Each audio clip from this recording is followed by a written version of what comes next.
If you're lucky enough to have a nice camera such as the Panasonic S5 II, then you want to make sure that you're going to protect your investment. And one of the best ways of doing that is going to be to make sure that you have a cage.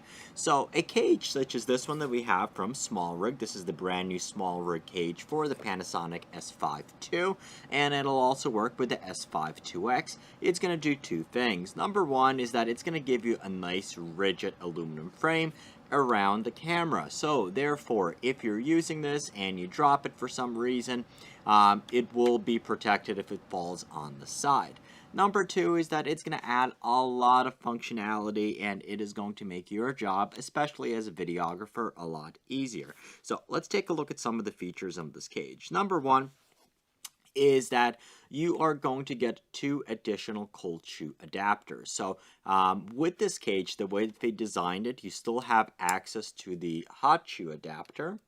However, if you want to have other things, you can actually have 2 other spots here that you can use. So a couple of different ways you can use it. You can use one for a video light, you can use one for a microphone, you can use one for a timecode generator, things like that. I generally, right now, I'm recording on my Sony a7 IV, and I have a similar cage by SmallRig on that camera, and I actually have to have a carry handle mounted on there in order to get more cold shoe adapters, because with the way that that camera is designed in the cages, is that the hot shoe is not really necessarily going to be usable.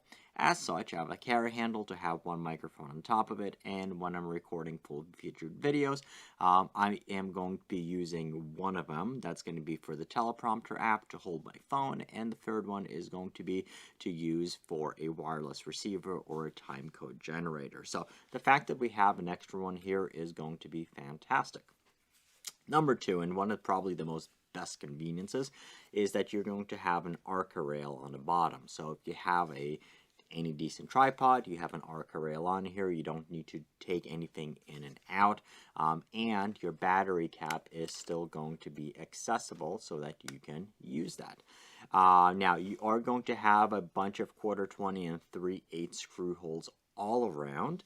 So let's say, for example, if you do want to attach it onto a dolly, or let's say, for example, you have a gimbal that you want to attach it to, you will be able to attach that plate to the bottom of it. On the sides, you're going to have plenty of 1/20s as well. On top, you have an RE locating hole, so you can attach a handle, and you do have like this mini rail here. I don't actually know particularly for which one that is, but it is going to be there. You do have 2 places here where you can attach a neck strap, and the reason why is because the 2 neck straps that come on the camera, they are going to be taken up for the lock. So some of the earlier cages, they would only attach by the bottom, but that would possibly cause a little too much wobble. So here it's attached to the bottom for the 1/20 screw hole, and it is going to have these 2 locks that are going to attach directly to the camera for where you have the actual straps for the neck strap. So if you do want to have a neck strap, then you do have 2 extra holes here where you would be able to reattach it. You also have it on the bottom, plus you have a QD slot on the bottom here as well for a quick detach as well. A couple of things. If you're a videographer, on the side here, you are going to be able to get a lock for an HDMI cable. All of the doors are still going to be accessible. You're not blocking anything by using this. Same thing here, the memory cards, totally fully accessible. So this is definitely a very, very nice camera cage design. Screen is not going to interfere in any direction, and there's plenty of clearance here on the bottom as well. Probably the only thing I would say I'm not crazy about is, due to the location of how this had to be formed, your record button is going to be accessible. Everything is going to be fine. However, on top here, the on-off switch, it is going to make it a little bit more difficult to reach. So if you have a thumb, it's going to be fairly tough to do that. So do keep that in mind. That's probably one of the only ones, but I don't necessarily see how else they could have designed it. On the side, the drive motor selector is accessible.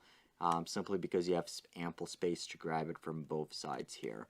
Otherwise, it's a very, very nice cage, and I love the sculpting on here. It's the same thing as the Sony a7 IV, and with the cage, it does actually improve the ergonomics a little bit. So coming from it from a Sony perspective, holding the Sony feels better in the hand because this part is a little bit deeper.